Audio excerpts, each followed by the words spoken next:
Hi, it's Mrs. Talbot. Today I'm going to share with you a story that I really enjoy to go along with Black History Month. This one is titled Sit In How Four Friends Stood Up by Sitting Down. And it's about the Greensboro Four, who were Joseph McNeil, Franklin McCain, Isel Blair Jr., and David Richmond, who were Black students in North Carolina at the university who wanted to take a stand against segregation. They were inspired by the words of Martin Luther King Jr. and his practices and teachings of nonviolent protest. And so they wanted to target the segregation policies in their area, and they did so by beginning sit ins. And what those were on February 1st, 1960, as you'll hear about in this story, those four sat down at an L shaped lunch counter inside the Woolworth Company store in North Carolina. And just sat there waiting to be served because it was a whites only counter, and so they were not to be served there, but they staged a sit-in as a peaceful protest. So this story kind of describes what that was like and how it inspired more sit-ins. So you may hear about the Greensboro Four in the future, and hopefully you'll remember this story.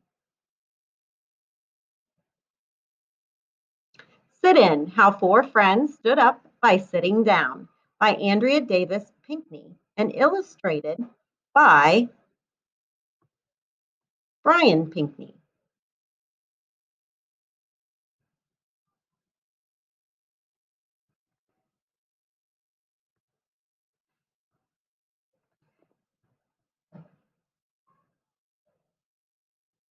We must meet hate with love. These were Dr. Martin Luther King Jr.'s words that got them started. Four hungry friends eager to eat.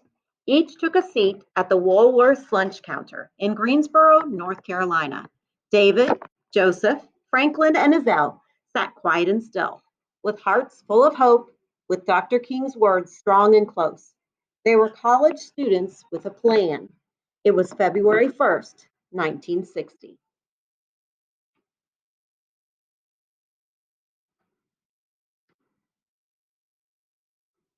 They didn't need menus.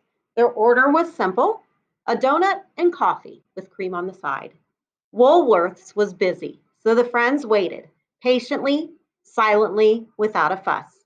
They were the only Black kids at the counter.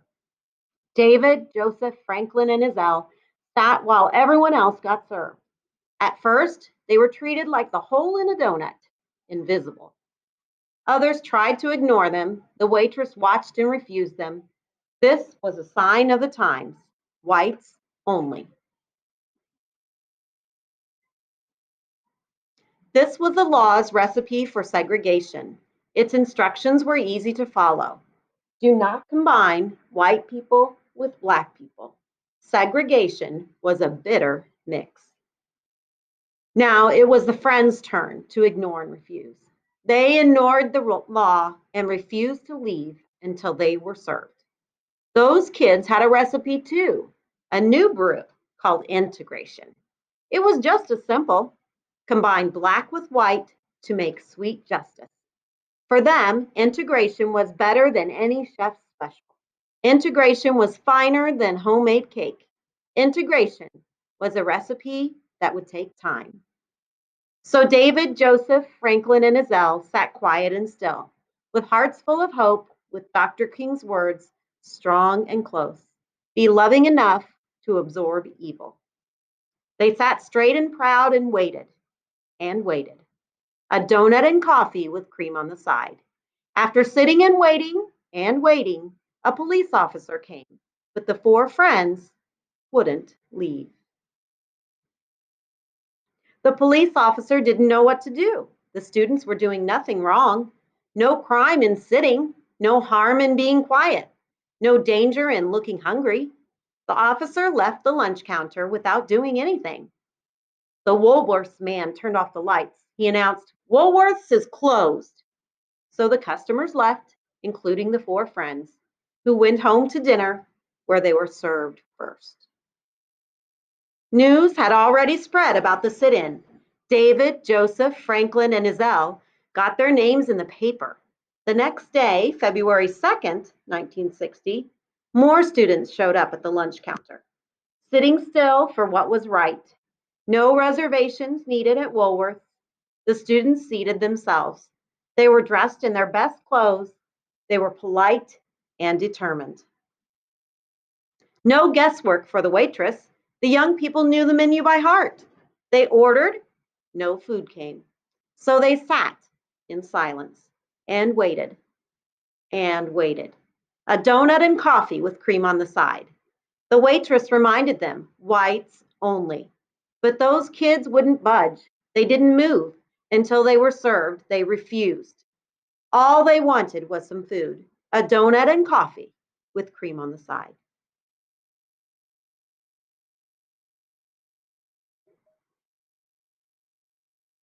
To pass the time, the students read their school books. They wrote in their journals. They finished their homework. They didn't need to read the menu. So they studied for tomorrow's test. What had started in Greensboro spread faster than a grease fire. There were lunch counter protests in Hampton, Virginia, Nashville, Tennessee, Montgomery, Alabama, Atlanta, Georgia, and many other southern towns. If lunch counters could go from whites only to all welcome, if segregation could turn to integration, if Black people and white people could break bread together, everyone would pass the test.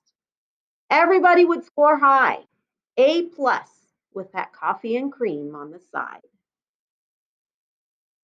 But many folks were not motivated to make that grade.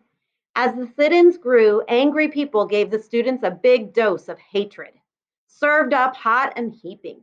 Coffee poured down their backs, milkshakes flung in their faces, pepper thrown in their eyes, ketchup not on the fries, but dumped on their heads. They yelled at the students, "We don't serve your kind. Go home. Goodbye." The students wanted to lash out, but couldn't.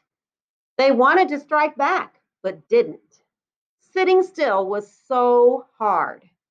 Practicing peace while others showed hatred was tougher than any school test. Now there were news cameras filming the sit ins and viewers at home watching it all on TV. The students were more determined than ever to show the world the true meaning of peace. So they sat in silence, with hearts full of hope, with Dr. King's dream true and close. These were the words that kept them going. We must meet violence with nonviolence.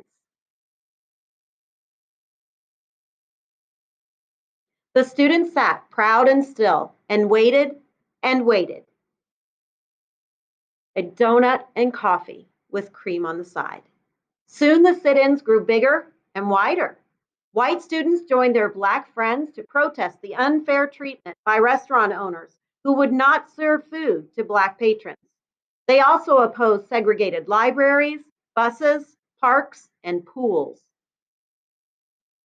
With so many students gathered, people got scared there would be fighting. They were afraid of all those youngsters grouped together for a cause. Even though the students were committed to peace, the police now took action. They accused the students of loafing. They arrested them. They took them to jail. The students didn't resist. They didn't fight. Instead, they sang freedom songs to keep the peace. They held Dr. King's words steady and close. Demonstrate calm dignity. Soon, folks were so busy arguing about who was right and who was wrong that they stopped going to Woolworths and other segregated places. Some shops were forced to integrate to keep their businesses alive, but the struggle was far from over. In April, an activist named Ella Baker organized a student leadership conference at Shaw University in North Carolina to help the young demonstrators. With Ella, the students formed the Student Nonviolent Coordinating Committee, SNCC. Inspired by Dr. King, they came up with powerful words of their own. These are the words that became the SNCC slogan: "We are all leaders." When President John F. Kennedy got a taste of SNCC's integration, he didn't sit in, he stepped in. On June 11, 1963, the president went on TV. He urged Americans to treat each other fairly. He then told Congress to take action against segregation. This became the Civil Rights Act of 1964. On July 2, 1964, President Lyndon B. Johnson made the act a law. It banned segregation in public places. The hard work and courage of those brave students paid off. They had taken a bite out of segregation. Now it was time to savor equality. Now they were ready for a big sip of freedom. Their order was simple: a double dose of peace with nonviolence on top. Hold the hate, leave off the injustice. Now the students had the right recipe for integration. The steps were easy to follow. 1, start with love. 2, add conviction. 3, season with hope. 4, extra faith to flavor. 5, mix Black people with white people. 6, let unity stand. 7, fold in change. 8, sprinkle with dignity. 9, bake until golden. And 10, serve immediately. Makes enough for all. After weeks of sitting when their backsides ached, after months of being still when their feet fell asleep, after years of praying for laws to change, when they were so hungry for equality, the young people finally got what they ordered. It was worth the wait. It was served to them exactly how they wanted it. Well done. And oh, integration sure tasted good. Those courageous young people enjoyed every bit. They came back to Woolworth's for seconds and thirds and for many helpings after that. And when the sit ins were all done, the students left a big tip. A donut and coffee with cream on the side is not about food, it's about pride. These were the words that filled them up.